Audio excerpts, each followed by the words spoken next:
Prezados irmãos e irmãs, louvado seja nosso Senhor Jesus Cristo. Mas sempre seja louvado nosso Senhor Maria Santíssima. Hoje a Igreja celebra o Padre Pio, São Pio de Pietrelcina, que morreu em 1968, notabilizou-se pela celebração da Santa Missa, que ele celebrava com extrema piedade, e pela absolvição sacramental no confessionário. Tantas pessoas acorriam a ele para receberem o perdão. Também se dedicou ao alívio dos enfermos, na construção de um hospital chamado Alívio do Sofrimento. A liturgia de hoje nos oferece um trecho do livro dos Provérbios, em que o autor pede a Deus que afaste dele a falsidade e a mentira, belíssimo pedido, porque Deus é a verdade, e que lhe dê o necessário para cada dia, o pão cotidiano, antecipando o que Jesus dirá na oração do Pai Nosso. Nem pobreza nem riqueza, porque saciado eu posso renegar o Senhor, achando-me autossuficiente. Empobrecido eu posso roubar e assim profanar o nome do Senhor. O pão de cada dia é suficiente. O Salmo 118, que é o maior salmo da Bíblia, dedicado à palavra de Deus, à lei de Deus, diz que esta palavra é uma luz para os passos do salmista, é uma lâmpada luzente em seu caminho. O Evangelho apresenta Nosso Senhor, segundo São Lucas, enviando os 12 para uma missão experimental, uma espécie de estágio profissionalizante. Os 12 ainda não vão perdoar pecados, não podem ainda batizar com o batismo sacramental, não podem administrar sacramentos nem celebrar a Eucaristia, ainda não. Mas eles recebem de Jesus o poder e a autoridade sobre os demônios, portanto podem fazer exorcismos, e o poder de curar doenças. E recebe também a missão de anunciar o reino de Deus. Proclamar o reino de Deus quer dizer Deus reina, e nós devemos ser súditos deste reino. O reinado de Deus sobre nós é um motivo de muita alegria, porque significa a libertação do reinado do pecado. Mas esta libertação se dará se nós nos convertermos, daí a necessidade da conversão. Nosso Senhor, segundo São Lucas, insiste muito aqui na pobreza. Não se deve levar nada, nem um cajado, nem sacola, nem pão, nem dinheiro, nem 2 túnicas. Desapego e abandono à providência divina.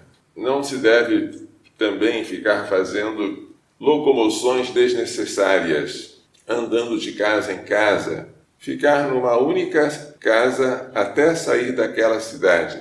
E se alguma casa não acolher, que pena, é necessário sacudir a poeira dos pés em protesto contra aqueles que os rejeitaram, porque rejeitar o missionário é rejeitar o próprio Jesus que o enviou. E os discípulos partiram, percorriam os povoados, anunciavam a boa nova e faziam curas em todos os lugares. Hoje, os sacerdotes têm também a missão de exorcizar e de curar. Quando um sacerdote vai a uma casa, o que ele pode fazer?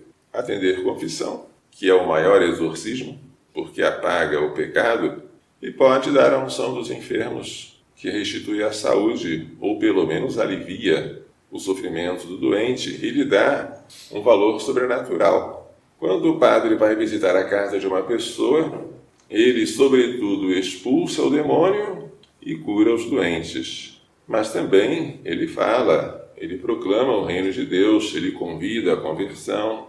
E felizes são aqueles que sabem acolher aqueles que Deus envia. Acontece que o santo que celebramos hoje não se notabilizou por grandes viagens missionárias. Ele ficou, sobretudo, no altar e na cadeira do confessionário.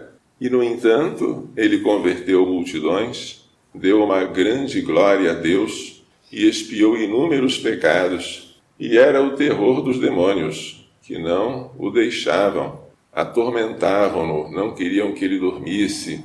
Celebrar a missa é uma coisa tão importante que, se o padre entendesse o que ela é, ele morreria de alegria. Alguns sacerdotes, poucos, entenderam isso. Entre eles, São João Maria Vianney, o cura de Ars. São Pio foi um outro. Aqui em Anápolis eu me lembro de um frei, o Frei Edmundo, que tinha o hábito de dizer que o mais importante de tudo era dizer para os fiéis que Jesus Cristo morreu por nós e que esta oferta está sendo celebrada sobre o altar. E dizia o Frei Edmundo, lembro-me muito bem dele, porque ele era pró-vida, trazia os 2 pezinhos de 10 semanas no peito. Ele dizia que conduzir os fiéis à Santa Missa era o principal. Que sabedoria! Essas coisas a gente aprende depois de muitos anos. No início a gente se ocupa e se inquieta com muitas coisas, como fazia Marta. No final a gente entende que pouca coisa é necessária, e mesmo uma só. Se a gente se concentrasse no mistério eucarístico e fizesse dele as nossas delícias, tudo mais viria por acréscimo. Pena que tantas vezes nós queremos começar pelo acréscimo e não saímos do acréscimo. Que Maria Santíssima e o santo que hoje celebramos, São Pio, nos façam entender e pôr em prática as lições desta liturgia. Louvado seja nosso Senhor Jesus Cristo. Para sempre seja louvada a nossa Mãe Maria Santíssima.